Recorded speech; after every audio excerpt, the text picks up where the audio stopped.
Hello and welcome to the European Respiratory Journal podcast. My name is James Chalmers and I'm the chief editor of the European Respiratory Journal, and every month we bring you a podcast to discuss one of the latest publications in the journal so that we can deep dive into a topic with one of the authors of the study. And this month we're addressing a really exciting topic. The paper we've selected is Smoking and Vaping Alter Genes Related to Mechanisms of SARS-CoV-2 Susceptibility and Severity. And we've got the first author of that paper with us today, and I'll let her introduce herself. Hi everyone, I'm Rachel Bowsher. I'm a PhD student at the UK Health Security Agency. So great to have you with us, Rachel. This is obviously a really important topic, thinking about how smoking and vaping may influence SARS-CoV-2 infection. So the study investigated the relationship between smoking, vaping, and genes involved in COVID-19 infection. Why did you decide to investigate this particular question? Yeah, so smoking exposes us to thousands of chemicals, and the impacts of this are really well known. Vaping and e-cigarettes are a lot more recent, but they've also been shown to cause damage to our lungs. During the initial stages of the pandemic, the World Health Organization did a report looking at the association between smoking and COVID-19. And they concluded that the data is poor quality and inconsistent, as well as saying that individuals should still quit smoking because it's bad for us, but said that much more research needs to be done. Since this report, lots of publications have come out, but they've been looking at more the proportion of people that are smokers that are being admitted to A&E and their subsequent outcomes. And many of these studies still come to contradictory conclusions. It's probably likely due to the comorbidities that are associated with smokers, and it can be hard to isolate the impact of the smoke alone in terms of how it's impacting COVID-19 potentially. And e-cigarettes are very understudied. So our study, we wanted to identify mechanistically what could be causing the contradictory findings, because epidemiology associations between exposures and outcomes do not necessarily relate to each other. So you took a really interesting approach here. As you say, lots of epidemiological studies, complex problem to try and solve with a lot of confounders. So what did you actually do and what did the results show? So we did a literature search on Ovid and Web of Science databases using a combination of two searches. So we focused on the first search of smoking exposure, pathways of interest, and the respiratory tract. And then the second search was more looking at respiratory viruses, smoke exposure, and pathways of interest. So terms for smoke exposure were tobacco, cigarette smoking, tobacco condensate, e-cigarettes, nicotine, etc. We did consider including heated tobacco products, but it didn't alter our results for inclusion, so we didn't include that. After finalising the search strategy, we found 7,800 odd papers, and these papers were excluded at every stage in terms of we did the screening, so papers were excluded based on their title, abstract, or full text, depending on where they got. So reasons for inclusion were primary literature articles that were written in English that focus on epithelial cells within the respiratory tract that have been exposed to either cigarette smoke, e-cigarettes, nicotine, and/or a respiratory virus. Excluded papers were normally a reason for having a comorbidity in there or a condition in there. So epithelial mesenchymal transition, COPD, cancer, pregnancy, etc. Again, it was important to look at epithelial cells, so endothelial cells were excluded as well. Following all that exclusion criteria, we came down to 125 papers that were selected for inclusion. And the data extracted and collated from these studies included details on the exposure, the model used, and the overall findings for their mRNA or protein expression. An overall quality rating was given to each paper, and this was quality rating in terms of on the suitability of each included paper and how it will help us to answer our research question. And so this was based on the physiological relevance of the model, the route of exposure, the dose they've used, and how they validated their study, and potential infection as well. And this contributed to a weight of evidence approach, which allowed us to do a meta-analysis and pathway analysis on this data. So the mRNA and protein data was extracted from all of these included studies, and the confidence scores were generated. So confidence scores were based on study frequency, so the number of the studies investigating this gene, as well as the consistency, so the overall level of change of this gene of interest across all of the studies included, and also the quality, so how well that paper helped us to answer our question. So all in all, the higher the positive confidence score, the more robust the evidence for upregulation of this specific gene. And the greater the negative confidence score, the more robust the evidence for downregulation.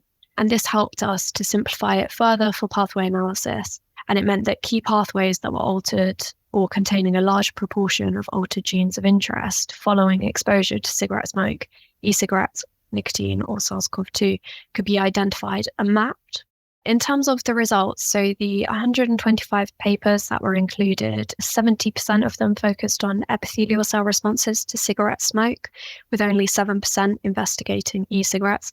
So this is a clear lack of data in the area of e-cigarettes. And there was only 11% that looked at nicotine and 5% on SARS-CoV-2. So throughout the included studies, models, route of exposure, doses, endpoint assays was very different across all of the studies. So this made the direct comparisons really difficult. Most of the included studies did rank high or medium quality in our overall quality assessment. So they were well suited at answering the question that we wanted to answer. 91% of the included in vitro studies used a direct route of exposure instead of, saying, using an aerosolized delivery. Nevertheless, more physiological relevant models are time-consuming and they can be expensive and create large data variability, especially when using primary cells from multiple donors. But full validation is needed to fully characterize the models, looking at physiological relevance and the presence of key mechanisms. 90% of all included studies investigated or validated exposure-induced gene expression, allowing us to do a meta-analysis. So data on 480 genes were collated and provided confidence scores. So the majority of this data was measured following cigarette smoke exposure, and there were obvious gaps.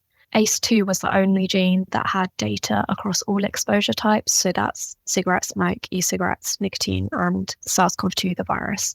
Despite this, some exposure-induced trends were identified, so specifically in genes of interest, with most data available to compare across different types of exposures and those involved in viral entry. So when we start talking about the risk of infection, many of the genes of interest were upregulated by cigarette smoke, suggesting that smokers may be at an increased risk of infection with SARS-CoV-2 compared to non-smokers. But for e-cigarettes, downregulated genes such as NA5, IL-6, and TNF-alpha. Some of these were less clear, and there was some contrasting evidence depending on the presence of nicotine. So this suggests that nicotine could play a key role in the impact of e-cigarettes on viral uptake, but there's still such a significant lack of data that any conclusion here is hard to come to. When we're talking about COVID-19 severity, so many genes of interest relate to the pro-inflammatory immune response. Pro-inflammatory cytokines IL-6 and TNF-alpha, as well as NF-kappa beta-1 inflammatory subunit, were upregulated following exposure to cigarette smoke, nicotine alone, or SARS-CoV-2. And whilst inflammation is a key part of the immune response, hyperinflammation can be detrimental. And the drivers of this switch from beneficial to detrimental can remain unknown as well. An elevated IL-6 serum concentration is observed in patients with COVID-19 as well, and this can be strongly associated with adverse clinical outcomes, suggesting a predictor to more severe disease. TNF and NF-kappa beta-1 are involved in the cytokine storm in a hyperinflammatory state. Increased levels are indicative of severe COVID-19 as well. There are also suggestions that this could lead to acute respiratory distress syndrome, which was, again, a lot of what was happening and being seen in the clinic with severe COVID-19. There was some limited evidence on e-cigarette-induced IL-6 and TNF downregulation, suggesting that vapers might be at a lower risk of developing severe COVID-19 versus non-smokers, but they're still at an increased risk versus non-smokers. Within the pathway analysis, many significantly altered pathways following cigarette smoke, e-cigarettes, or nicotine exposure were identified, and this includes the age-range pathway, IL-17, and VEGF signaling. So cigarette smoke upregulated many of the genes in the age-range pathway, IL-17, and VEGF signaling. Age-range signaling can disrupt the extracellular matrix, enhancing oxidative stress and stimulating the NF-kappa beta signaling. And again, this is used as a prognostic indicator of severe COVID-19. IL-17 is a pro-inflammatory response observed in COVID-19 patients and associated with the cytokine storm. For this reason, again, it might suggest that smokers have more severe disease. Whilst the data for these genes following e-cigarette exposures were limited, there was some evidence that in contrast to cigarette smoke, e-cigarettes downregulated genes of interest within the same three pathways and therefore are unlikely to confer with this increased disease severity via these pathways, as found in the cigarette smoke exposed. So taking all of that data together, there's a lot of complex data there. Would it be fair to say a summary of that would be that there's a number of pathways where you can be very confident cigarette smoke is affecting both susceptibility and severity of COVID-19, and there's a bit less data for vaping, but that it would suggest that vaping is also potentially affecting those pathways? Yeah, well, it's worth noting that there's a lot of overlap in the genes of interest, and so there could be crosstalk between these pathways of interest as well. And it just highlights the complexity of the cellular responses to cigarette smoke and e-cigarettes as well. But I agree there is a lot less data in terms of e-cigarettes. So as far as we know, this is the first review to assess the mechanistic associations between smoking and vaping and SARS-CoV-2 infection and the disease severity. The mechanistic evidence to date suggests that cigarette smokers may be at a higher risk, like you say, of both infection and more severe disease. And this is also supported by recently published literature reviews that are assessing patient outcomes and the potential impact of smoking on these outcomes. Again, the e-cigarette data is very limited, and there is evidence for a potentially increased risk of infection and disease severity, but this could also depend on the nicotine in the e-cigarette.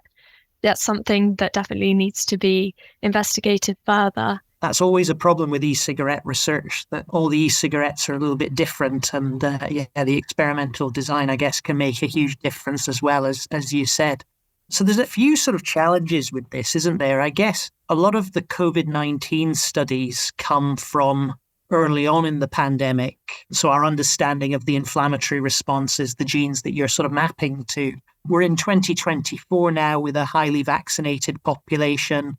Are there any issues about the sort of generalizability of this data to COVID-19 where we are today in 2024? I don't think there are any issues with the generalizability of the data to COVID-19 because our aim was to answer a very specific question focusing on the cigarette smoke and the e-cigarette exposure data. So the review looks at common uptake receptors such as ACE2 and TMPRSS2 and the response pathways such as IL-17, which is therefore, it provides an overall understanding of how cigarette smoke or e-cigarettes might impact these. A key point to note here also is the relevance to other respiratory viruses. So during the pathway analysis, influenza was actually identified as significantly associated with the list of inputted genes that we put in. And these were the genes that have been extracted, that have been exposed to, say, cigarette smoke, e-cigarettes, etc. And this is already identified as more prevalent in smokers. So many of the response pathways, not necessarily SARS-CoV-2 specific, but potential immune signatures or at least crossover with other immune responses. And although there are different variants, they still act through the same pathways. And of course, changes in these might mean that there's more or less activation in certain pathways. But as it's a review, this could be updated and looked at further. Yeah. So you've sort of hinted at there some broader implications of this work, as you say, pointing to influenza. A lot of the genes and pathways that you've mentioned, like IL-6, IL-17, for example, are involved in multiple diseases far outside of SARS-CoV-2. So is there anything we can take from this paper about either the short or long-term effects of smoking or vaping on other respiratory diseases or other diseases in general, do you think? Yeah, potentially. So any long-term impacts, I would say, would be difficult to obtain from this review because many of the included studies were short-term exposures. So they were not repeated exposure studies, for example, so they don't necessarily mimic human exposure over a longer period of time. But for short-term effects, I think this paper does tell us more. I think it is relevant to other respiratory viruses and that specific immune signatures could be selected from the extracted data. In this specific paper, we focused on pulling out those relating to SARS-CoV-2 susceptibility and severity, but the extracted data could definitely be applied to different situations. And if the reader is interested, they can look in the supplementary, so the 480 odd genes, as well as the key synopsis from the included papers is available there. Great. So thank you very much, Rachel. Really fantastic work. 7,000 articles reviewed in total. So that tells you that this was a massive amount of work, a massive effort. And, the journal selected this because we thought this is a really important topic, but also a nice approach, as you said, lots of conflicting epidemiological studies. So let's look at what the mechanisms tell us and therefore what's plausible from a real life point of view. And I think this paper tells us a lot about that. So thank you very much for publishing this paper in the European Respiratory Journal and for spending the time to tell us about it today. Thank you so much. And thanks for inviting me to come on and speak to you today as well. Great. So that's the ERJ podcast for this month. So we're highlighting this paper on the effects of smoking and vaping on genes related to SARS-CoV-2. We'll be back next month with another paper to highlight some more great respiratory science going on in the European Respiratory Journal. So please join us then.